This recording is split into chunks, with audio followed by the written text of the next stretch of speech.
छत्तीसगढ़ बजरंग दल ने दिया, उसका कपड़ा फाड़ के उसको दौड़ा दौड़ा कर मारे।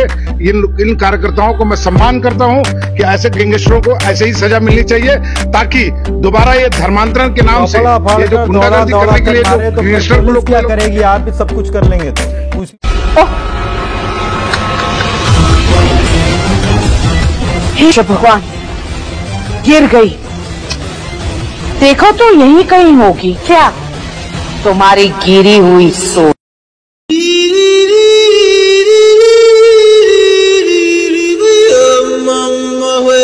समस्त को प्रभु जीशुख्रीष्टर मधुमय नाम बर आंतरिक नमस्कार। ख्रीष्टर प्रिय भाई एवं भनी मैंने आज भिडियो आम मैंने आलोचना करवा बजरंग दलर आउ एक घृण्य कार्य। बजरंग दलर आउ एक एमिति कांड कारनामा को आज आम आलोचना करवा आउ जहाँ को देखिकी पूरा भारतवासी पूरा स्तब्ध हो जाइछन्ते।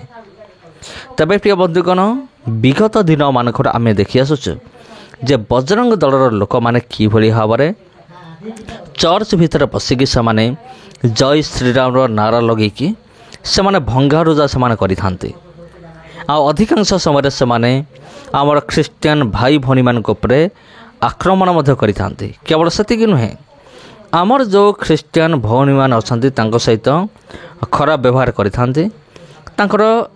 एपरिकी सेमानकर इज्जत सहित से खेली था।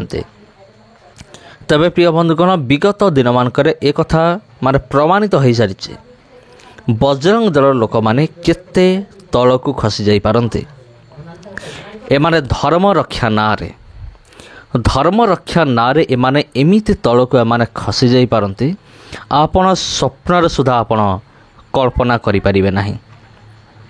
तबे एमानकर उद्धतपण धीरे धीरे बढ़िबार लागिछि। आउ जेमितिक जाना जाउछि एमानकु पागल कुकुर कामुड़िछि, फल एमाने एमिति उत्पाद होचंती ए बजरंग दल लोक माने। आउ जेउठी भी खबर पाते एमाने चली जाते किछि न बुझी न विचारिकी एमाने सीधा गोटे आरोप लगेबे, आउ किछि पाइबे नहीं, मात्र गोटे आरोप लगेबे जे तुमे एठी धर्म परिवर्तन करुछ।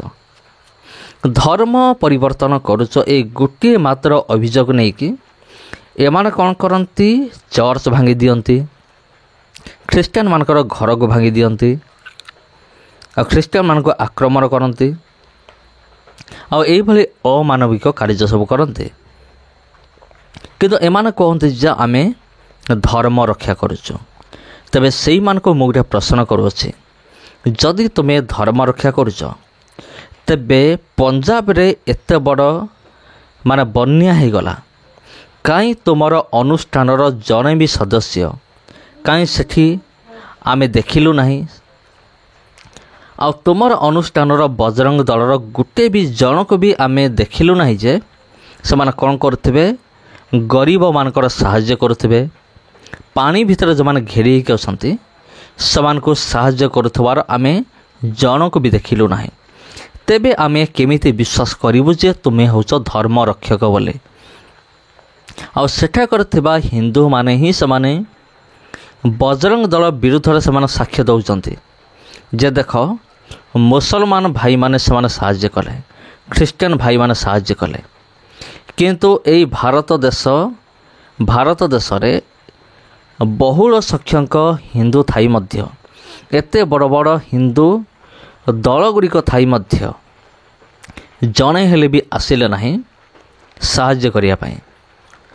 मो कथा होची कहा विषय आपण जानि पारुथिबे, मो कथा होची बजरंग दल विषय रे। तबे प्रिय बंधुगण, आउ एक विषय को सामना को आसीछि।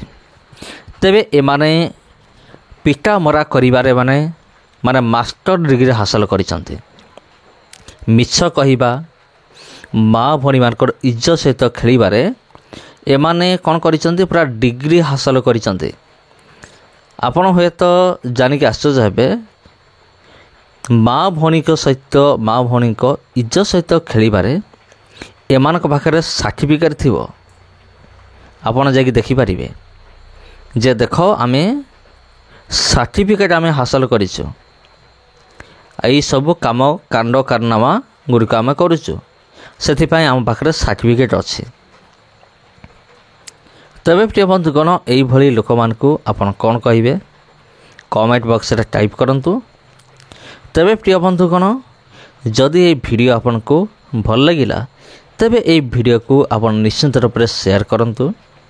ଯଦି ଆପଣ ଚାହୁଁଛନ୍ତି ଏମିତି ଭିଡ଼ିଓ ଗୁଡ଼ିକ ଆଗାମୀ ଦିନମାନଙ୍କରେ ଦେଖିବା ନିମନ୍ତେ এই ଚ୍ୟାନେଲକୁ ଏବେଠାରୁ ସବସ୍କ୍ରାଇବ୍ କରି ରଖିଥାନ୍ତୁ।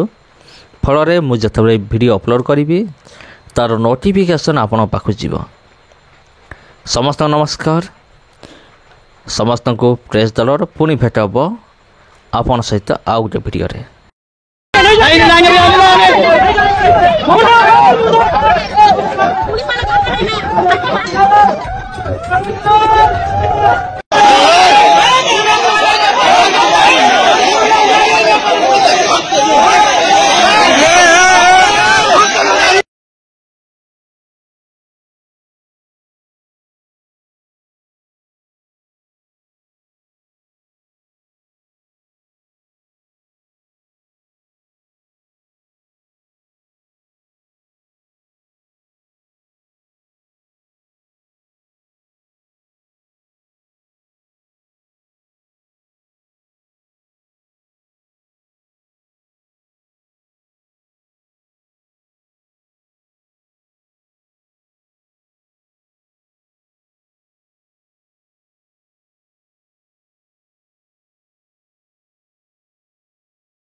प्रशासन को अपना काम करने दें।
आप वर्दी पहन के अब आप सेम चीज आप हमारी हम समझ रहे हैं, बात रखें। आप उन लोगों को लेके आपको कानून के दायरे में रहकर काम करना पड़ेगा।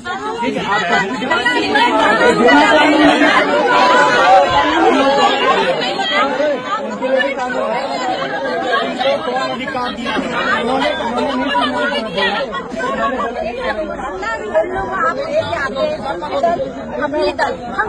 आपके यहाँ से अभी तक लिखित शिकायत कोई नहीं दिया। जब से यहाँ पे पंचायत कर रहे हैं अभी तक कोई लिखित शिकायत नहीं दिया। आपके पास प्रतिनिधि गए ना, उनसे पूछिए आप क्यों नहीं दिया। और आप लोग अभी तक यहाँ इकट्ठा क्यों हैं? जब वहाँ पर लोग आप लोग इकट्ठा क्यों हैं?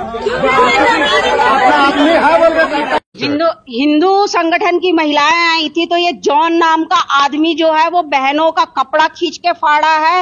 एक का पूरा सर से दुपट्टा को हटा दिया जो सर ढकी हुई थी, एक का बाल खींच के चुन्नी खींच के उसने पूरा उनको धक्का दिया है, माँ बहन की गाली दिया है। वो करने के बाद फिर मेरे भाई लोग उस जॉन को दौड़ा दौड़ा के कुत्ते के जैसे मारे हैं। तो लेकिन देखिए, कानून को हाथ में आप लोग ने लिया है। कानून हाथ में हमने नहीं लिया है। कानून में स्पष्ट उल्लेख है, आपके सामने किसी महिला का अपमान हो रहा है, हमला हो रहा है, तो आप ऐसी नौबत क्यों आ रही है? सरकार नाम की कोई चीज भी तो है प्रदेश में, पुलिस के ऊपर भरोसा नहीं है क्या इन कार्यकर्ताओं को? पूछिए जरा।